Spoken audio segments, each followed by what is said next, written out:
But let's start with my top story tonight. And it deals with someone who is perhaps the second most powerful person in the country. 24 hours after a website, The Wire, published a story that raised questions over the business dealings of BJP President Amit Shah's son Jay Shah, a political war has broken out. With just weeks to go for the elections in Gujarat, Rahul Gandhi, on the campaign trail in the state, attacked Prime Minister Narendra Modi, claiming why he was silent on the case. The BJP, in fact, has chosen to stay silent today, but Jay Shah himself has filed a 100 crore defamation suit against The Wire. Interestingly, representing Shah in court will be the additional Solicitor General Tushar Mehta, who has taken special permission from the government to argue the case. It's our top story tonight because it involves one of the most powerful men in India today.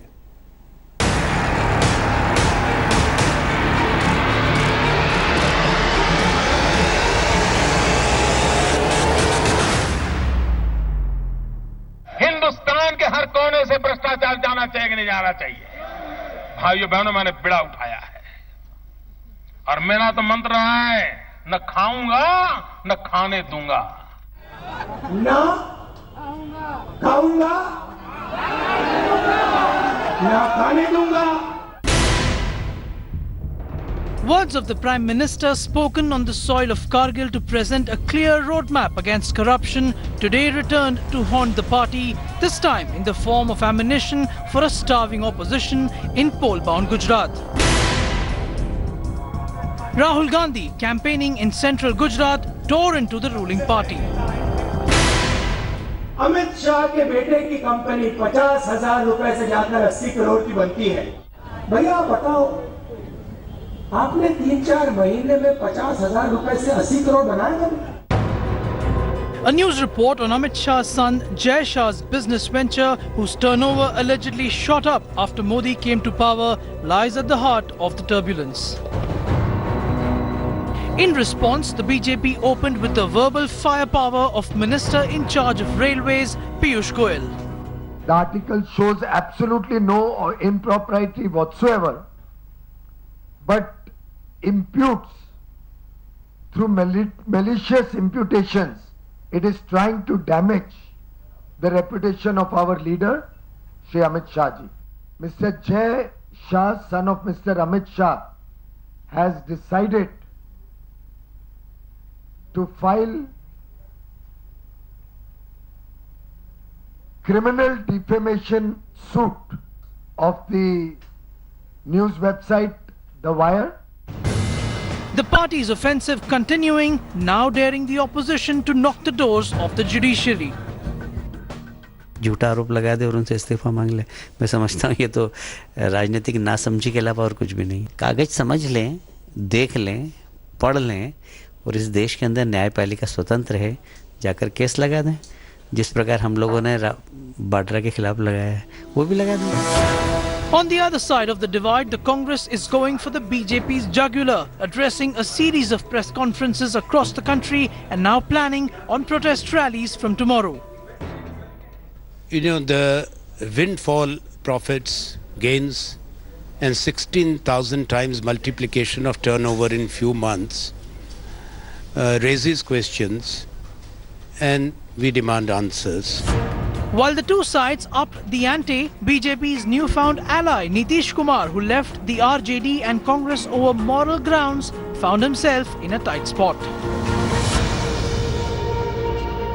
अभी तो कोई बात सामने आई है, उसका जवाब आप भी बता रहे हैं कि जवाब भी दे दिया गया है, तो इसमें कोई प्रतिक्रिया व्यक्त करने का कोई मेरी समझ से कोई कारण नहीं, क्योंकि उसका न विस्तृत जान रहा, आप जितना बोले उतना ही जाने। While political noise over Jay Shah will continue, it is here in Gujarat the real impact of the issue, if any, can be seen as the state is set to vote later this year. With camera person Sajid Alam, Mayuresh Ganpate for India Today. Let's today put the charges that have been leveled by that article and now by the Congress against Amit Shah's son Jay Shah, and contrast them with the rebuttal that the union government and its minister Piyush Goyal gave. Let's take a look at the claims by the Congress, defense put by the BJP on the business dealings of the BJP president's son. Take a look.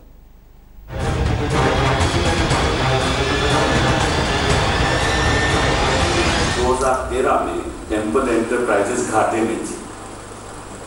घाटा था 6,230 रुपया 2013 में, और मार्च 2014 में भी घाटे में रही।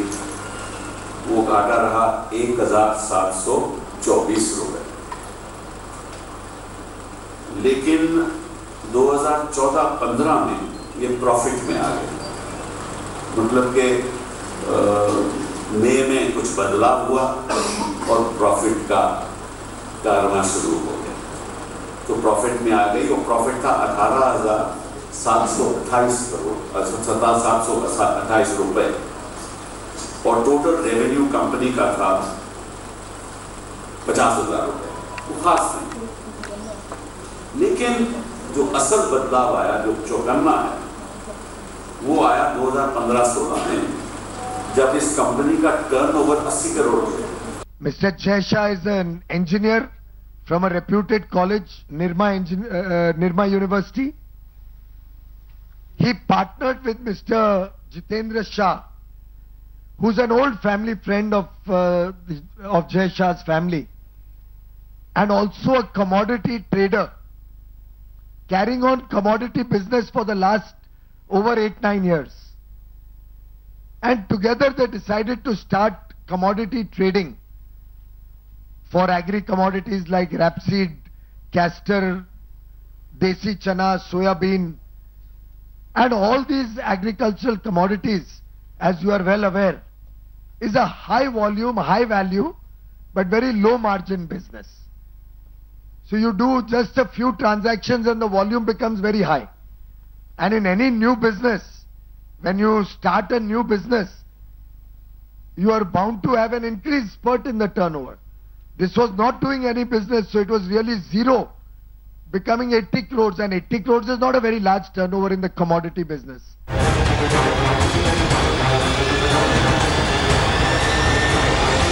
राजेश खंडेलवाल, उन्होंने, उनकी एक कंपनी है, फाइनेंशियल सर्विसेज कंपनी है, उन्होंने इनको लोन दिया 15 करोड़ का, 15.78 करोड़ का, और जो उनकी जो कंपनी है उनका नाम, उसका नाम है KIFS फाइनेंशियल सर्विसेज।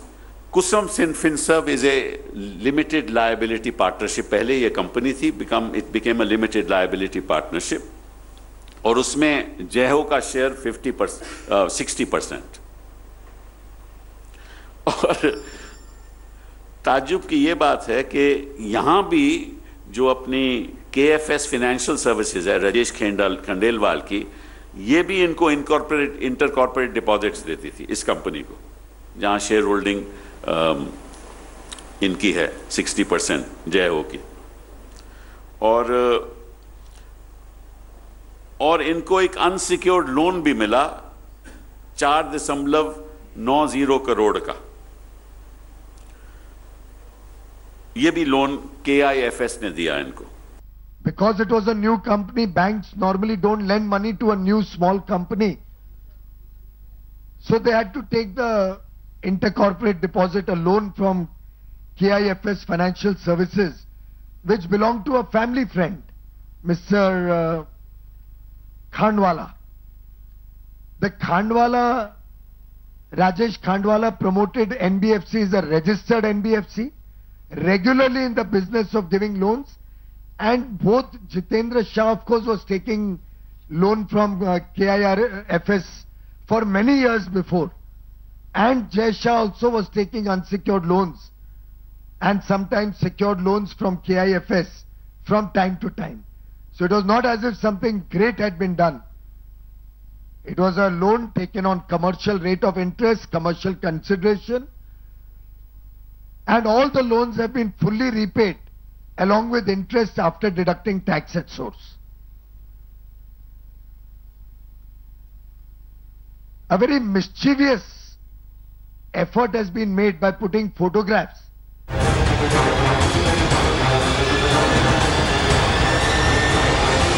लेकिन सडनली इस कंपनी को रतलाम में एक विंड पावर प्रोजेक्ट बनाने की अनुमति मिल गई, वहां सेटअप करने की अनुमति मिली रतलाम में, मध्य प्रदेश में। आपको मालूम है क्यों मध्य प्रदेश में मिली होगी। और इन्होंने set up a plant of 2.1 megawatts wind power plant.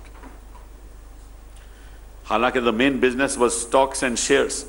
इसमें एक और छोटी सी दिलचस्पी की बात है कि जो हमारे पीयूष गोयल जी साहब है ना, वो भी लगता है कि सरकार भी थोड़ी इस कंपनी में इंटरेस्ट ले रही थी, क्योंकि the Indian renewable energy development agency IREDA gave a loan to this company of 10.35 crores. ये एक पब्लिक सेक्टर अंडरटेकिंग है। और जब पीयूष जी मंत्री थे तब ये लोन भी सैंक्शन किया गया इस कंपनी को। हालांकि इस कंपनी का कोई एक्सपीरियंस नहीं है विंड पावर एनर्जी सेक्टर में, कोई एक्सपीरियंस नहीं है। All of us will have to stop doing work because I had no prior experience of starting a factory. When I started a factory 30 years ago, after my chartered accountancy, I started an engineering factory. Then everybody should be wondering why I did engineering factory after doing chartered accountancy.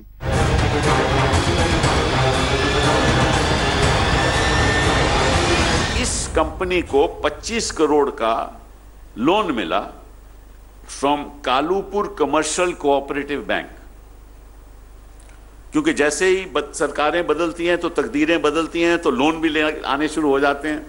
तो इनको Kalupur commercial cooperative bank से loan मिला 25 करोड़ का, जिसके director हैं Nirma group और Nirma university, और जिसके जो चेयरमैन हैं, आपको मालूम है कि पटेल साहब वहाँ के निर्मा ग्रुप के जो चेयरमैन हैं, वो भी एमेरिटस चेयरमैन है कोऑपरेटिव बैंक के। और इस कंपनी में जो मॉर्गेज हुई वो अमित शाह के एसेट्स की थोड़ी बहुत मॉर्गेज हुई और यशपाल चुदासमा के एसेट्स की थोड़ी बहुत मॉर्गेज हुआ। ये कौन लोग हैं आपको मालूम है? चुदासमा साहब तो बड़े फेमस आदमी हैं, अमित शाह भी बड़े फेमस हैं, क्योंकि इनके ऊपर आरोप लगे थे लेकिन डिस्चार्ज हो गए। चुदासमा साहब भी डिस्चार्ज हो गए और अमित जी भी डिस्चार्ज हो गए, और 2010 में ये डिस्चार्ज हो गए। और चुदासमा साहब farmer director of Ahmedabad district cooperative bank भी थे। और जो ताज्जुब की बात यह है कि जो कुसुम फिनसर्व है, जो इसको लोन मिला कोऑपरेटिव बैंक से 25 करोड़ का, कोलैटरल केवल 7 करोड़ था। आपको मालूम है कि जब भी लोन मिलता है तो जो लोन देता है वो कहता है कि साहब हमें सिक्योर होना चाहिए, आप कोलैटरल दीजिए। कोलैटरल केवल 7 करोड़ का था। By hypothecation of the goods which were kept in a bank approved godown under the charge of the bank, in addition to the goods that were purchased with this LC facility, 10% cash margin was given, and apart from that,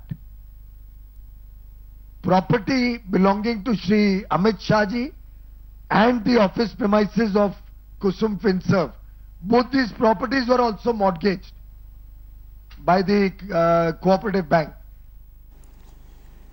So those are the two sides of that top story tonight. Now the BJP has consciously chosen not to participate in any TV debate on Jay Shah. We asked them to come, they chose not to. The BJP president's son has also gone ahead today and filed a 100 crore suit against the web portal that raised questions over business dealings. The BJP may be hoping that the rest of the media will fall in line and the issue will fade away from public memory. But with Gujarat going to the polls in the next 2 months, the political tug of war is unavoidable. Narendra Modi, Amit Shah combined have consistently maintained that they are above any whiff of corruption or cronyism, which is why the sustained attack by the opposition against Jay Shah will come as an embarrassment. Rahul Gandhi seems to have found his voice on the issue, though he and the Congress will also have to face troubling questions his brother-in-law Robert Vadra's wealth. Typically, in the tu-tu meh-meh of politics, the Jay Shah versus Robert Vadra political proxy war is a zero-sum game.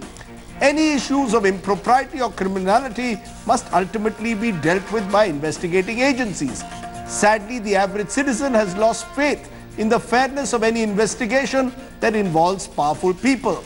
I do not wish to prejudge or comment on the business practices of Shah Jr. or indeed Wada, but I believe the question that troubles me today. Many of us tax-paying Indians would get an unsecured loan of 15 crores if our company earned just 50,000 as revenue. Think about it. Let's then turn to our next story tonight, where the Gujarat High Court has commuted the death sentence of 11 convicts to rigorous life imprisonment in the Gujarat train burning case. It has upheld the life sentence of 20 other convicts in the case and has ordered 10 rupees to be paid to the families of the victims as compensation. Is a 15-year-old trial now reaching the final stage?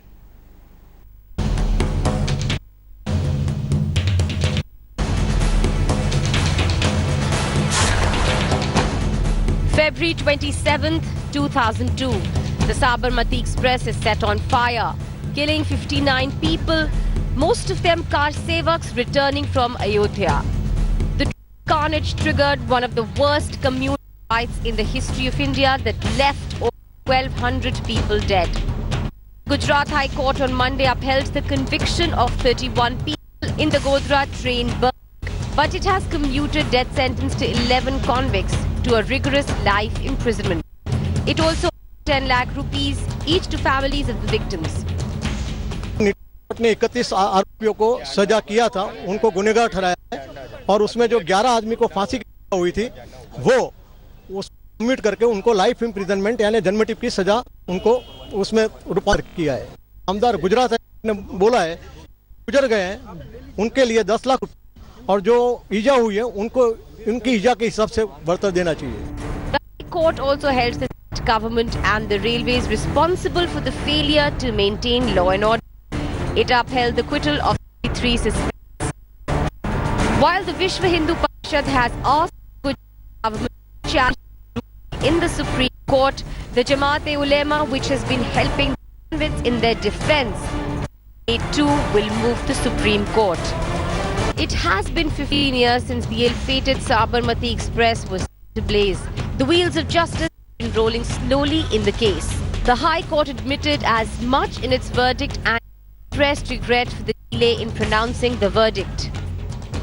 The Gujarat High Court has commuted the penalty for 11 people who were convicted in the Godhra riots case. Now, what's interesting to note is that the High Court also took strong to the fact that the authorities, including the state government and railways, did not perform their duty well. It was their job to ensure the safety and security of the passengers on board in the Sabarmati Express. What's also interesting to see in the coming time is how soon does the Gujarat government come to the Supreme Court against this order, because a plea before the Supreme Court and appeal before the Supreme Court is very likely against over 60 acquittals that happen in this, and also further demanding that the penalty be restored back in this case. With camera person Pradeep, this is Anusha Soni. Reporting from the Supreme Court, Soni tells us how the Supreme Court adjourned the hearing today in the suspected Kerala love case, fixing the matter now for further hearing on October 30th. There were heated arguments between the lawyers of the petitioner and the NIA that forced the Apex Court to adjourn the hearing. The case is related to the alleged conversion of Akila Ashokan after he married Shafeen Jahan. Dushyant Dave, the lawyer of petitioner Shafeen Jahan, claimed the case and the NIA had no business to handle the case. Okay, let's turn to our next big story, because let me turn to my other top focus tonight. It's going to be a green Diwali, it appears, in the national capital, because the Supreme Court has set a rare precedent. It has decided to completely ban firecrackers in the capital this month. Now, there are those like author Chetan Bhagat who have out at the Supreme Court saying Diwali celebration is incomplete without crackers. There are even others who are giving a communal color, saying, would there be a similar ban on goat sacrifice on Bakri Eid? But there are environmental activists who are saying that this order hasn't come a day too soon. It's our other top focus tonight. This Diwali will be a cracker-free Diwali in the capital. the Supreme Court held the ban on sale of firecrackers in the National Capital Region till the 1st of November. The court said that it wants to assess the impact of a cracker Diwali on this region's air quality. For a short duration, there was that ban was lifted by 12 September order, but now that ban is revived, and forthwith from today, there cannot be any sale of firecrackers in Delhi NCR region. All the licenses have been suspended. While this does set the stage for a cleaner Diwali, not everyone is enthusiastic about the apex court's cracker ban. Author Chetan Bhagat sent out a series of outrageous tweets saying that the sale of crackers needs to be regulated instead of being completely banned. Bhagat went a step further, calling for a ban on goat sacrifice on Eid and Christmas trees on Christmas. Banning crackers on Diwali is like banning Christmas trees on Christmas and goats on Bakrid. Regulate, don't ban, respect tradition. So it's very clear that the angle here is definitely about communities, it's about religion, but like I said, it's about how you interpret it, and it's a very popular sentiment that's been expressed. Bhagat's tweets stirred a hornet's nest, with several people on social media slamming the author for his polarizing views. But to take it to Chinese-made firecrackers and to introduce a communal angle, only a person of the intellect of Mr. Chetan Bhagat can do that. And I'm saddened that he's done it. The Supreme Court's ruling has come as a massive jolt to businessmen and traders selling firecrackers. They are now worried about not only making no profit, but in fact losing money this festive season. You have power to regulate. You can't ban straight away. It's a ridiculous thing होगी ना. हम लोग तो यहाँ protest करेंगे और सब कुछ करेंगे अपने बच्चों के लिए. रोजी रोटी नहीं होगी तो हम कहाँ जाएंगे ये बताओ आप. Is everyone then ruining the Supreme Court's cracker ban? Apparently not. Several celebrities have been campaigning for a cleaner and greener Diwali. इस दिवाली पटाखे मत जलाइए please. On Diwali, I would urge everyone not to burst any crackers and cause pollution. Each year, Diwali festivities leave the air in Delhi NCR thick with deadly smog. Delhi's air quality index too touches alarming levels. Last year, before Diwali, the quality index in the region stood at 87, and just after, it shot up to 400. But those who already bought firecrackers can still burst them on the 19th of October, when millions will celebrate the Festival of Lights. With the Supreme Court cracker ban, a choking capital will definitely breathe a sigh of relief. Anusha Soni, Sanjay Sharma and Roshni Thokne in Delhi. This is Bureau Report, India Today. Okay, let's go to our guest this evening because I want to raise the right to breathe. Has the Supreme Court reaffirmed the right of every citizen to breathe? Joining me now are Saurabh Basim, partner at Trilegal and someone who has taken up this case in the Supreme Court. It was his daughter and 3 children who were in a sense part of this public interest litigation. Ravi Agarwal is director at Toxics Links, which looks at air pollution issues, and Sriraj Nair is spokesperson of the Vishwa Hindu Parishad.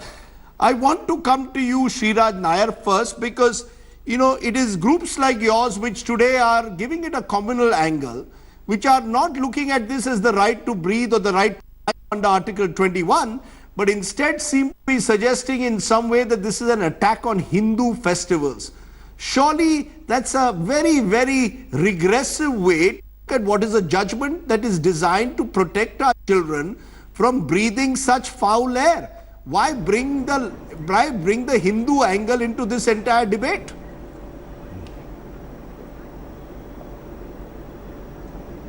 Well, Rajdeep, first of all, thank you for inviting for in your debate program today. Well, first of all, as far as the Supreme Court judgment is concerned, we cannot comment. We respect whatever the verdict, whether we may like it or not. But at the same time, this the entire judgment, if you take out crackers, if you take out fireworks from Diwali, the Diwali is incomplete. Now there are so many, like you've been quoting about the tweets of Chetan Bhagat, Virendra Sehwag and so many others. Diwali, we have all been celebrating Diwali for centuries, and fireworks, crackers have been definitely a part of it, and burning or bursting firecrackers for a day or two, what difference it is going to make? The world over firecrackers, I was in Hong Kong in 2012 when China was celebrating the merger of 15 years. The firecrackers went on, they were bursting it for more than 5 hours. Similarly in US, UK, Australia, New Zealand, everywhere the firecrackers are burned. It is nothing new. What happens only for 2 days? The firecrackers are not being, the children or the Hindu community doesn't burst firecrackers 365 days in a year. Okay. Now coming back, the other religion, there's so many things, which are going on, they are not being banned. Yes, Bakrid, yeah, we say about it also. So many merciless killings of goats and the blood wastage of water. Don't you think that it is killing the environment? It is polluting the environment. See the nalas, the rivers, even the roads filled with blood. Is it only one community which has to target it? See, this is no, just a minute. As I said, we are not just a minute. Against Just a minute. But it is definitely hurting the Hindu sentiment. Just a minute. I want to take point that this is just for 2 days. Just a minute, sir. Also on the program. Makes Diwali incomplete. There are without crackers, Diwali is incomplete is your one view, and your other view is just a couple of days will not change anything. Ravi Agarwal, Director Toxic Links, respond to what you're hearing. Couple of days of celebrating Diwali with crackers is not dramatically going to change the world, according to Sriraj Nair, spokesperson of the VHP. Crackers are an intrinsic part of Diwali. Well, no, it's true. Crackers are very important for Diwali, but I think the question is also what it does to the air pollution. If you look at the air pollution data, there are severe spikes and loading pollution during Diwali, and that carries on for the rest of winter. You must realize that Delhi has a certain kind of topography where air gets trapped, and if there's no windless days, that trapped air stays as smog for a very, very long time. So the impact is not just for 1-2 days. The loading stays on throughout the season. And I think if you look at the court judgment, which I have read, you see that it's a very considered decision. It's also an evaluation of what needs to be done. It's considered all the points, and it sort of weighed it in terms of people's health as a right to life. And it's taken into account the loss. It's right. There'll be livelihood loss, business loss, and there'll be not celebrating Diwali as we normally do.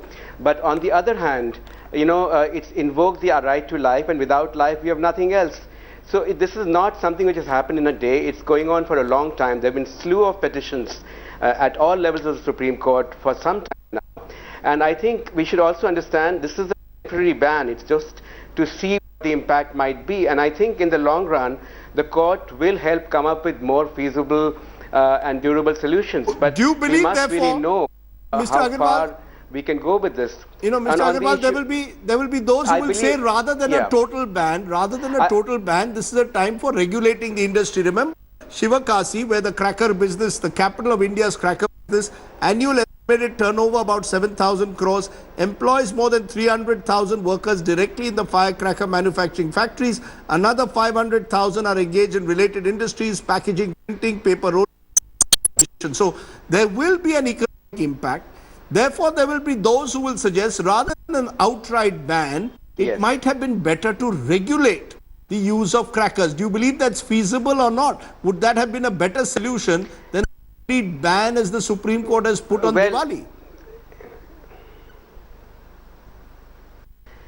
Well, that's the 12th September judge Supreme Court saying it lifts the ban. But I think after that, there were certain issues which came to light, which the court considered, and then felt that this management issue will not happen in the way in which it's supposed to happen. And it's with that they have decided to extend the order of the existing last year till 1st of November. They have not issued any new order, just said we're extending that order till the 1st of November. The court has taken into account, and I think there's a doubt in the mind of the court whether it can be managed or not managed.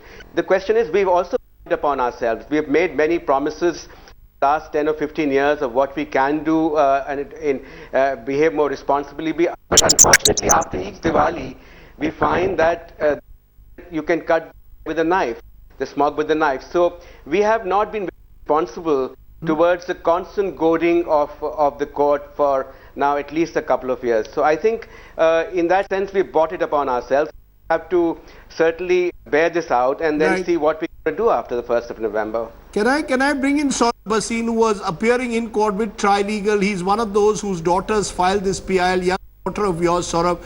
You know, there are those who are saying, is this an extreme, excessive step that the courts have taken? Could there have been a more balanced approach, given that Diwali and crackers are such an intrinsic part of Indian tradition?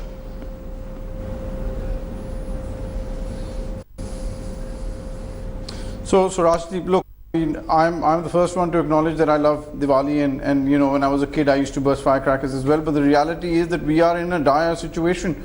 Delhi has been reeling under severely bad air for many years now, and nothing has been done to improve the situation. There was reports that we saw from the Delhi government, the CPCB and the Delhi Pollution Control Board going as far back in 1997, which said that there is a need for a graded measure to improve the air. It's been 20 years and the air has only gotten worse, and it's effectively toxic at the time of Diwali if you let fireworks loose as they have been in the past. So in my mind, it is not excessive. It is the need of the hour. It may seem excessive, but effectively we are on war footing when it comes to cleaning up the air of the city. How are you going to enforce it? So in my mind, the lives of my children and my parents is more important to me than bursting firecrackers. How will it be enforced? That's another thing that the Supreme Court has looked at and thought about in this sense. So Rajdeep, it's something that the Supreme Court has thought about, which is why they have said that the ban is on the sale of the firecrackers, and it is for the police to go and ensure that there is no sale of firecrackers. It's not like in the past where people have argued that, oh look, you need to go from house to house to make sure nobody bursts firecrackers. It is entirely on the police, and I think we have given them too much of a leeway for too many years to say it is too difficult to enforce, so it is too bad. It is not. We cannot let this Supreme Court order be diluted and the fight be diluted to give the police a free hand on this one. And I think they can enforce it, and they must enforce it. You know, therefore, there is, Mr. Nair, two essential arguments in favor of this ban. One is the right to life, and the other is there are restrictions on grounds of public order, morality and health under Article 25. So if my health is more important to me at the moment than a cultural tradition. If a cultural tradition is affecting my health, my children's health, that matters. Are you willing to accept that, Mr. Nair, that we are in 2017? In this day and age, we cannot have the health of our children put at risk because of crackers. Mr. Sriraj Nair? Well, Rajiv, if you're talking, I am representing Well, Rajiv, I am representing VHP, and we know the Hindu culture. We respect the environment first. We respect the trees. We respect the natures. We respect each and everything which the nature has created, with the creation, we respect the entire creation. But this particular thing, if you are seeing continuously, it is all selective activism that is taking the course of actions as far as even the courts are concerned.